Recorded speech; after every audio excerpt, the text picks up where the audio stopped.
Super Rugby sizzling subplot, All Black hopefuls audition on wing and a prayer. Struggling to get enthused about a looming Super Rugby season as this long, hot summer lingers on? Well, here's 3 words for you: right-wing idol. As New Zealand subplots for the Southern Hemisphere's premier franchise competition go, the race among the thoroughbreds of the Kiwi game to prove themselves the best No 14 at Steve Hansen's disposal shapes as all sorts of compelling. Certainly a must-watch in this revamped competition for 2018. Sure, it shouldn't distract us from what shapes as another hugely competitive New Zealand conference, which will get underway next weekend when the Highlanders host the Blues at their glassed Southern Fortress on Friday night. That's followed by the revamped Chiefs visiting the defending champ Crusaders in Christchurch 24 hours later. Maybe it shouldn't even deflect our attention from the immediate need for the South African, kicking off overnight, and Australian conferences, also springing into action next weekend, needing to get their collective acts together in a hurry. Let's hope less really is best. That includes their outlier teams, the Sunwolves and Jaguars. Undoubtedly Super Rugby as an overall entity needs reviving. Kiwis might be loath to admit this, but it has become too New Zealand dominant, too predictable and too, well, ordinary outside the power conference that resides in Aotearoa. Organisers, such as they are in this far-flung rugby collective, have at least addressed the decline of this once flagship competition by essentially admitting they were wrong to expand it in the first place, and retrenched back to 15 teams.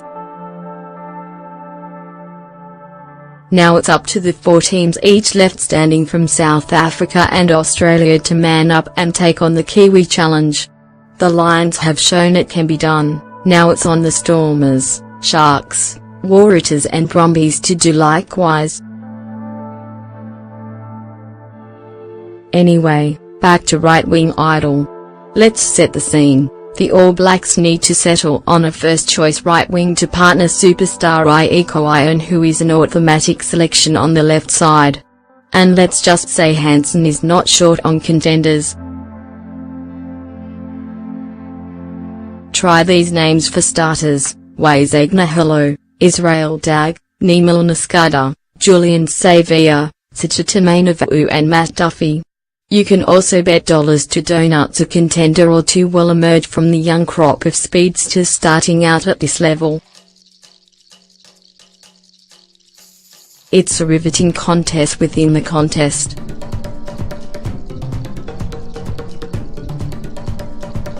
Naholo is the incumbent and made a significant statement on the end-of-year tour when he barely put a foot wrong, showed he had addressed his positional and defensive deficiencies and revealed himself as a real weapon over the ball, as well as with it in hand. But before him Dag, and before him Naskada, also did the job splendidly for Hansen, before injury pointed its fickle finger. And they both hold plenty of appeal with their experience and fullback skill set. Savia is the interesting one. Just a few years ago he was the best wing in the game, and a star of the 2015 World Cup triumph, before falling out of favour with the All Blacks brains trust. He has been given a clear message around what he needs to do to make it back to the All Black mountaintop, and was handed the space in 2017 to set his plan in motion. The proof will be in the pudding this campaign, and Hansen, for one, is intrigued.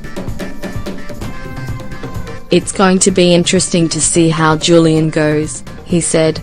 He's had a really good break from the whole thing, and he's saying all the right things. I'm sure he'll play well. It really is one of those problems any coach would love to have. There is never such a thing as too many options.